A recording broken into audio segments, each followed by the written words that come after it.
Okay, let's talk about Pennywise the Dancing Clown. For sure, one of the most iconic villains in all of horror, right? But what if I told you the clown is just a disguise? That behind all that grease paint and that red nose, there's a story that has nothing to do with a monster in a sewer and everything to do with an ancient cosmic evil. So today, let's uncover the complete story of the creature known simply as It. All right, so right off the bat, let's just get the single most important fact out on the table. The creature we all call Pennywise is not a clown. It never was. That whole form is just a costume, a mask for something way, way older and infinitely stranger.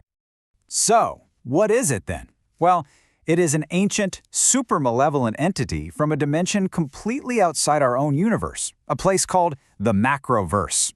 We're not talking about some earthly monster here. No, this is a being that existed long before our planet was even a thing. And get this, in its home dimension, its true form is something called the Deadlights. Now, this isn't a physical body. Think of it more like a swirling vortex of pure, destructive energy. And if a human were to look directly at it, you'd be driven instantly and permanently insane. It's a form our minds just can't process it.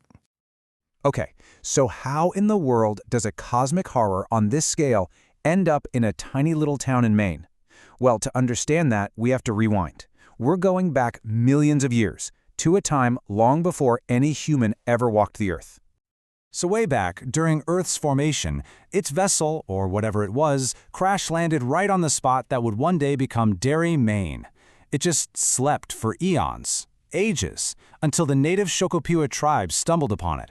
They were the very first people to witness its horrifying 27-year feeding cycle, and they were the first ones to try and fight back, using this intense psychic battle of wills called the Ritual of Chud.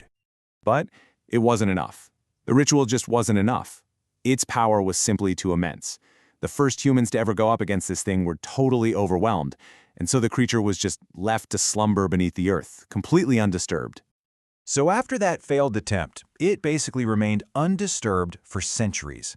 And all that time gave it the chance to slowly, carefully shape the world above into the perfect hunting ground, and of course to develop its most famous disguise.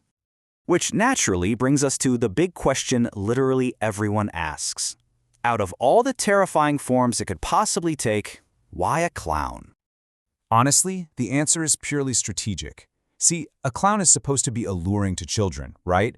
And they're IT's primary food source. But at the same time, it taps into this deep-seated fear that a lot of adults have. It's kind of the perfect mask. But we gotta remember, the clown is just a preference, a favorite. I can be a werewolf, a mummy, a giant bird, or it can just become your own most personal, terrifying nightmare. Okay, now this is where the story gets really unsettling. It wasn't just hiding in the sewers of some random town. The creature's malevolent influence literally created the town. It built its own hunting ground from scratch. And it does this by manipulating the minds of all the adults, wrapping them up in this fog of apathy. You've got mass murders, kids disappearing, horrific accidents, and they're all just ignored, forgotten, or rationalized away. Derry isn't just a town. It's a self-sustaining farm, totally engineered by it for feeding. And this whole predatory thing, it follows a really strict cycle. Every 27 years, some violent event in Derry acts like an alarm clock, waking IT up. Then it starts to feed, focusing on children because their intense fear, it acts like a seasoning. It literally makes them taste better. And once it's had its fill, it just goes back to its deep slumber. So this cycle of terror just repeated for centuries, completely unbroken, until one summer when one group of kids decided, nope, we're gonna fight back. And this is the story of how the Losers Club finally broke that cycle. So our story with them kicks off in 1958. After the absolutely horrific murder of little Georgie Denbrough, his older brother Bill he can't let it go. So he and his friends, who call themselves the Losers Club, they band together to find and confront the monster that's hunting the kids in their town. But here's something that's super crucial to understand about that first fight. They didn't kill IT, not even close.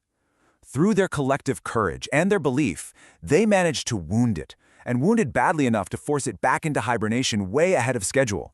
So yeah, it was a victory, but it was only a temporary one. And sure enough, Exactly 27 years later, the cycle starts all over again. The losers, who are now adults, have all moved away and pretty much forgotten all the trauma. All of them, that is, except for Mike Hanlon. He's the one who stayed behind to be the town's memory keeper. And he's the one who makes the call, bringing them all back home to Derry to finish what they started. So they come back, and they're all convinced they have to perform the ritual of Chud again, but this time, do it right. But then, they discover this absolutely devastating twist. The ritual was always a lie. It never worked for the Shokapiwa tribe, and it didn't really truly work for them as kids. That ancient magic, it was never the answer. Which, of course, raises the most important question of the entire story, right? If the ancient magic was totally useless, how could a handful of regular people possibly defeat a cosmic god of fear? Well, the answer wasn't magic at all. It was psychology. It was this brilliant reversal of power. See, IT's strength comes from their fear, but that means the opposite is also true. Their courage makes IT weak. They finally realized they didn't need some ancient ritual. They just needed to stop being afraid. So, in that final battle, they don't use weapons. They confront it emotionally. They shout it down, they belittle it, they use their collective belief to just make it feel small and powerless. And as it physically shrinks from their lack of fear, its true cosmic heart is exposed, and they are finally able to reach in and crush it.